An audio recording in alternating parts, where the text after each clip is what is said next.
What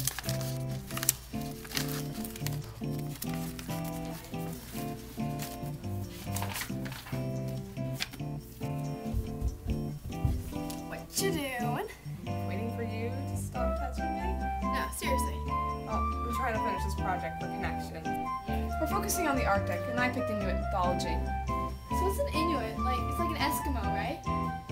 Sort of. They don't really like to be called that, though. Yeah, I know what they mean, you know. I'm an Inuit. No, you're not. Yes, I am. I come from a land far from here. That's because you're Mexican, and really everyone came from a land far away. It's called ancestors, and if you want to get technical, yes, you did come from a land far away. It's called California. Well, go away with you and your logic. I'm an Inuit. Here, I'll prove it to you.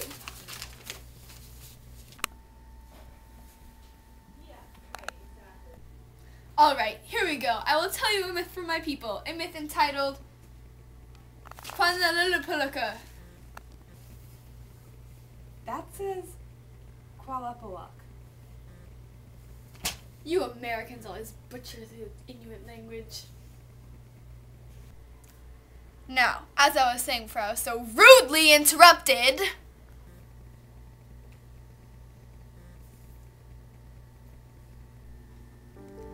an old woman lived with her grandson in a small hut.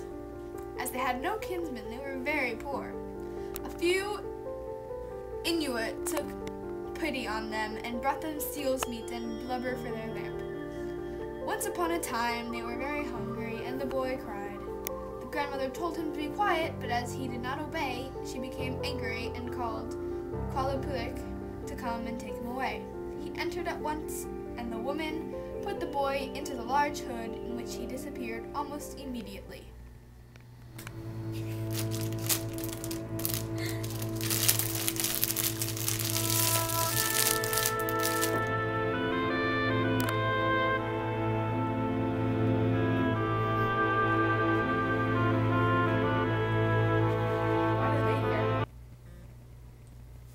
Bored and we needed a visual aid.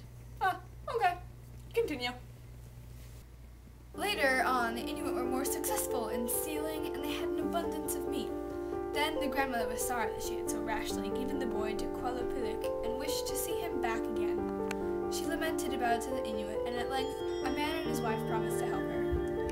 When the ice had consolidated and deep cracks were formed near the shore by the rise and the fall of the tide, the boy used the rise to sit alongside the cracks, playing with a whip of seaweed. Qualapiluk, however, was afraid that somebody might carry the boy away, and fastened him to a string of seaweed which he held in his hands. The Inuit who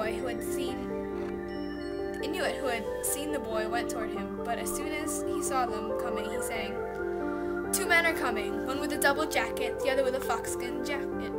But in my language, that would be Inong Makfong Tikatong Ipa Makro Selling Ipa Kapitiling." Just thought you should know that. Then Qualapiluk pulled him on the rope, and the boy disappeared. He did not want to return to his grandmother, who had abused him. Sometime afterward, the Inuit saw him again sitting near a crack. They took the utmost caution that he should not hear them when approaching, tying pieces of deerskin under the soles of their boots. But when they could almost lay hold of the boy, he sang, "Two men are coming, one with a double jacket, the other with a foxskin jacket." Again, Qualapiluk pulled on the seaweed rope, and the boy disappeared. The man and his wife, however, did not give up trying. They resolved to wait near the crack, and on one occasion, when the boy had just come out of the water, they jumped forward from behind a piece of ice which they had been hidden, and before he could give the alarm, they had cut the rope, and away they went with him to their huts. The boy lived with them and became a great hunter. The end. There. Now that I've read you a myth from the Inuit culture passed down from generation to generation, you cannot deny that I am, in fact, an Inuit. You read that right off the paper. No, I didn't. Yes, you did. I saw you. No. Yes, you did. You were looking right at the paper. I was looking, but I wasn't seeing. I was staring, but I wasn't reading. There's a big difference. No, that's just stupid. You're stupid. Oh, well, that's a great comeback. Well, I'm off to do Inuit things. Like what?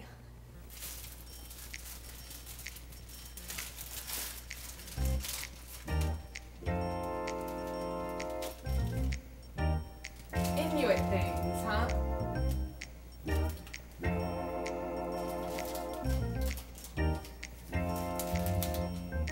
Seal meat.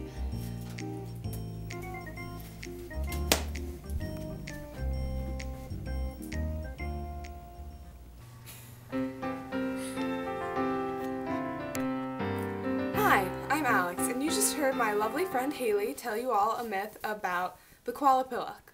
And the Quallapillock was a mythical creature in Inuit mythology that was known as the child snatcher. It had a hump on its back to put children in, and nobody really knew why it liked children, but for some reason it did. Perhaps it was lonely, or it liked eating them, but that was never really explained in anything that I ever found.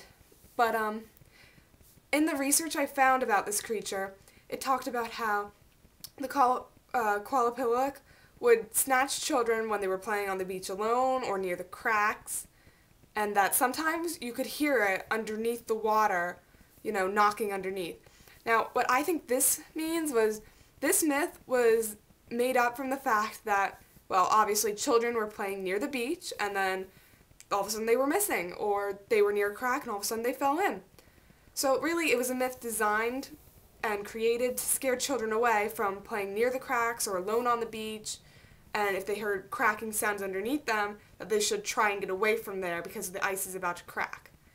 So that really made a lot of sense, and it was quite logical that they would come up with this, especially for it being a child snatcher, because a lot of the adults would already know, not to go near here alone, but the children didn't, obviously.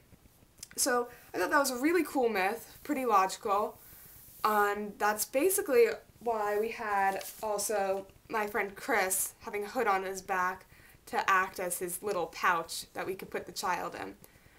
That was basically it. I just thought I would clear that up about some little notes that I made as I was reading the myth and about the creature. Thank you for listening and for watching. Bye!